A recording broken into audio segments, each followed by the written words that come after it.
কদমতলী গ্রামে এক বুড়ি আর তার নাতনি ময়না মিষ্টির দোকানে মিষ্টি বিক্রি করত। তাদের আপন বলে আর কেউ ছিল না। দুজনেই মিষ্টির দোকান চালিয়ে নিজেদের দিন পার করত। বুড়ির রান্নার হাত ছিল অসাধারণ।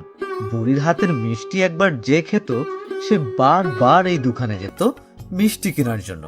একদিন, আজকে এত খদ্দের এলো যে, মিষ্টি তো প্রায় শেষের দিকে।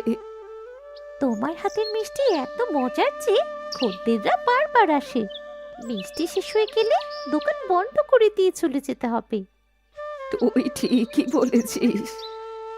আচ্ছা দিদিমা, আমরা শুধুমাত্র মিষ্টি কেন বিক্রি করি? তুমি তো সবকিছুই ভালো বানাও, তাহলে মিষ্টির সাথে সেগুলোও তো বিক্রি করলে হয়। বছরের পর বছর ধরে মিষ্টি বিক্রি করছি, এখন আবার নতুন করে কি বিক্রি করব? আমসত্ত্ব, আমের আচার এসবও তো বিক্রি করতে পারো। আমসত্ত্বটা তুমি যা বানাও, তাতেই গায়ের মানুষেরা একবার খেলে প্রতিদিন এসে নিয়ে যাবে। এত মজার আমসত্ত্ব আমি জীবনেও কোনোদিন খাইনি গো। আমসত্ত্ব? এত কিছু রেখে এখন আমসত্ত্ব বিক্রি করব? আহ, একবার বানিয়ে বিক্রি করে দেখোই না, দেখবে তোমার আমসত্ত্ব খেয়ে গায়ের সকলে খুশি হবে। এখন তো গাছে গাছে আম, তুমি চাইলে এখন আমসত্ত্ব, আমের আচার, মিষ্টির পাশাপাশি বিক্রি করতে পারো। আচ্ছা বেশ, ঠিক আছে, আমি আমসত্ত্ব বানিয়ে নিয়ে আসবো। কি চাই গো তোমার? আমসত্ত্ব নেব। এই দোকানের আমসত্ত্ব খেয়ে মনে হয় যেন অমৃত। আহ, কি স্বাদ! আরো দাও। আমসত্ত্ব? আমসত্ত্ব তো ফুরিয়ে গেছে, সবাই আমসত্ত্ব নিয়ে গেছে। সে কি, আমসত্ত্ব নিয়ে গেছে? আমি মানি না, আমায় আমসত্ত্ব দিতেই হবে। সেই আমসত্ত্ব খেয়ে আমার মন খালি আমসত্ত্ব আমসত্ত্ব খাবো করছে। আমায় আমসত্ত্ব দিতেই হবে। কি বিপদে পড়লাম আমসত্ত্ব বানিয়ে। বলি ওঠো, আরে ওঠো, তোমাদের আমসত্ত্ব আবার পরে বানিয়ে দেব, আজ তো ফুরিয়ে গেছে। আমসত্ত্ব পাওয়া যাচ্ছে না। হায় হায়, এখন কি হবে? আমসত্ত্ব না খেলে তো আমার রাতে ঘুমই হবে না। এত মজার আমসত্ত্ব বারবার খেতে মন চাচ্ছে।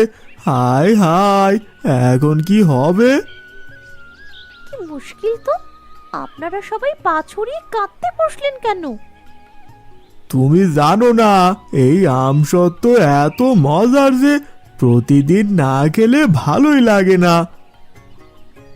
ও দিদিমা, এখন কি হবে গো? কান্নাকাটি ছুড়ে দিল সবাই, এবার কি হবে? আজকে চল দোকান বন্ধ করে দিই, এমনিতে ওসব বেচা কেনা হয়ে গেছে। এবার বেশি সময় ধরে দোকান খোলা রাখলে দেখবি সকলে মারামারি শুরু করে দেবে। ঠিক আছে গো দিদিমা, চলো আমরা তাই করি। সেই গায়েই বাস করত এক গোপাল চোরা। গ্রামের যত দামি দামি জিনিস থাকতো সে সব চুরি করে ফেলতো, তারপর শহরে বিক্রি করে দিত। যখনই বুড়ির আমসত্ত্বের কথা গ্রামে ছড়িয়ে পড়তে শুরু করলো, তখন থেকেই গোপালের নজর ছিল বুড়ির আমসত্ত্ব চুরি করে আনার। গোপাল সুযোগ খুঁজছিল যে কখন বুড়ি আমসত্ত্ব বানিয়ে রাখবে আর তখন সে চুরি করে ফেলবে, শহরের বাজারে বিক্রি করবে চড়া দামে। তাই গোপাল দিন রাত বুড়ি আর তার নাতনির আশেপাশে থেকে তাদের নজরে রাখতো তারা কখন কি করছে। এই আমসত্ত্ব বানানোর পর গায়ের লোকজনেরা যে এত পাগল হয়ে যাবে, এ তো আমি ভাবতেও পারিনি। মিষ্টির পাশাপাশি আমসত্ত্বের ব্যবসাটাও খুব জমলো। আমিও তো ভাবতে পারিনি গো। তবে দিদিমা, এখন থেকে আমাদের আরো বেশি বেশি করে আমসত্ত্ব বানাতে হবে, তাহলে লোকেরা আবার ঝামেলা করবে। এমনিতেই কাউকে আমরা সামলাতে পারছি না। ঠিক বলেছিস, লোকজন রীতিমতো ঠ্যাং ছড়িয়ে বসে কাঁদতে শুরু করেছে। কাল আমাদের আরো অনেক বেশি বানাতে হবে, বুঝলি, কোনোভাবে কম যাতে না পড়ে। হ্যাঁ গো, তার জন্যে আজ রাতেই বানিয়ে রাখতে হবে। চলো, বেশি করে বানিয়ে রেখে দিই, কাল দোকানে নিয়ে যেতে হবে তো। আচ্ছা, বেশ, চল। এবার তোমাদের সমস্ত আম সত্ত্ব আমার হবে। আমি এগুলো চড়া দামে বিক্রি করব। রাতের আধারে বুড়ির বানানো সমস্ত আমসত্ত্ব চুরি করে গোপাল সেগুলোকে পরের দিন বাজারে চড়া দামে বিক্রি করে দিল। কত টাকা হলো আজ আমার কাছে। বুড়ির আমসত্ত্ব সত্যি ভীষণ মজার। এজন্যই তো মানুষজন চেটে পুটে খেয়ে নেয়। আজ আবার চুরি করতে যাব। আবার সবগুলো আমসত্ত্ব চুরি হয়ে গেল। এবার কি হবে? আমি ভাবছি আমাদের ঘরে বারবার কে আমসত্ত্ব চুরি করছে, আর কখনই বা চুরি করছে। আজ পরপর 2 দিন আমসত্ত্ব চুরি হলো। যেই চুরি করুক না কেন, তাকে উচিত শিক্ষা দিতে হবে, বুঝলি? আমাদের কষ্টের বানানো আমসত্ত্ব। বুঝেছি দিদিমা, আমার কাছে একটা বুদ্ধি আছে। শোনো, যে গতকাল চুরি করেছে সে নিশ্চয়ই আজকেও চুরি করতে আসবে। আমরা বরং না ঘুমিয়ে আড়াল থেকে পাহারা দিয়ে রাখি, তোর আসলে খপ করে ধরে ফেলবো।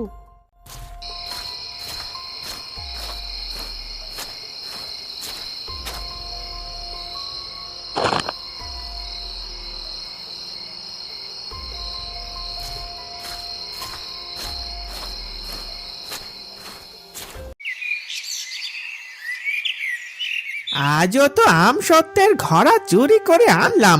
এবার এটাকে বিক্রি করতে হবে, কিন্তু কার কাছে বিক্রি করব? ওই তো একজনকে দেখতে পাচ্ছি, তার কাছে বিক্রি করি বরং। ও ভাই, শুনছেন? কে তুমি? আমি গোপাল, এই গ্রামের আম বিক্রেতা। আজকে খুব ভালো আমসত্ত্ব এনেছি, আপনি কি নেবেন? কেমন আমসত্ত্ব দেখি দাও তো আমার কাছে। এই নিন। গোপাল এই বলে আমসত্ত্বের ঘোড়াটা সর্দারের হাতে তুলে দিল। এ মা, এটা কি? আমসত্ত্ব সাহেব। তা কত করে বিক্রি করছো ঘোড়া? 100 টাকা সাহেব। এত টাকা দাম কেন? 80 টাকা রাখো। না না সাহেব, আপনি একবার খেয়ে দেখুন না। 100 টাকা কেন, আপনি আমাকে 200 টাকা দিতে চাইবেন? একদম অমৃতর মতন স্বাদ, খেয়ে দেখুন একটু। আচ্ছা বাবু, ঠিক আছে, এই নাও 100 টাকা। দাও, আমাকে একটা ঘোড়া দাও। গোপাল এই বলে আমসত্ত্বের ঘোড়াটা সর্দারের হাতে তুলে দিল। সর্দার আমসত্ত্বের ঘোড়ায় হাত ঢুকানোর পরেই চিৎকার করতে শুরু করলো। আমসত্ত্ব? হ্যাঁ, শয়তান কোথাকার! এক ঘোড়া গোবর দিয়ে বলছিস আমসত্ত্ব? কি পেয়েছিস আমাকে? কি বলছেন বাবু? গোবর কোথায়? আমি তো আমসত্ত্বই চুরি করে মানে বানিয়ে এনেছিলাম। ওপরে 2-3টে আমসত্ত্ব সাজিয়ে ভেতরে পুরোটা গোবর দিয়েছিস তুই। দাঁড়া, আজ তোর একদিন কি আমার একদিন। না সাহেব, এই কথা আপনি কাউকে জানাবেন না দয়া করে। এরপর কেউ আর আমার কাছ থেকে কিছু কিনবে না। বাটপারি করার জায়গা পাস না, তাই না? আমার কাছ থেকে পুরো 100 টাকা নিয়েছিস এই আমসত্ত্বের জন্য। এবার তোকে আমার আমসত্ত্ব দিতেই হবে। কোথা থেকে দিবি আমি জানি না। এই, কে কোথায় আছো? তোমরা শিগগিরই এখানে এসো। এই পোড়ামুখকে ধরে ইচ্ছে মতন শাস্তি দিতে হবে।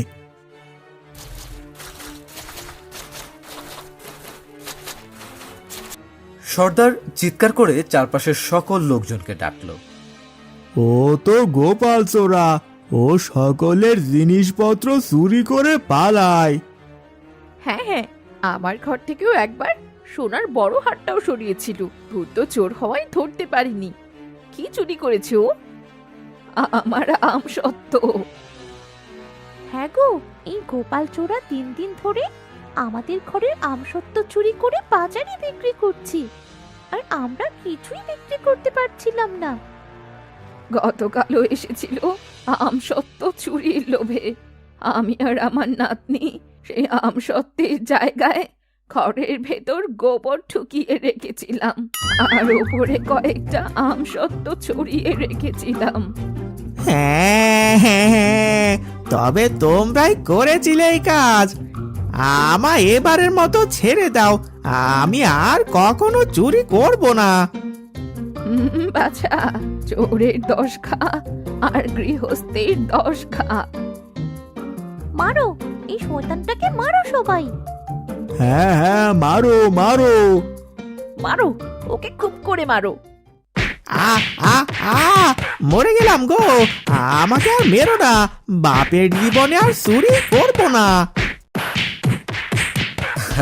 এরপর গোপাল চোরাকে সকলে মিলে আচ্ছা মতন ধোলাই দিল। গোপাল আর পালানোর পথ খুঁজে পেল না। বুড়িও আগের মতন আমসত্ত্ব বানিয়ে নিশ্চিন্তে বিক্রি করতে লাগলো। ধোলাই খেয়ে গোপাল একদম ভালো মানুষ হয়ে গেল। তারপর আর গোপালকে কেউ চুরি করতে দেখেনি।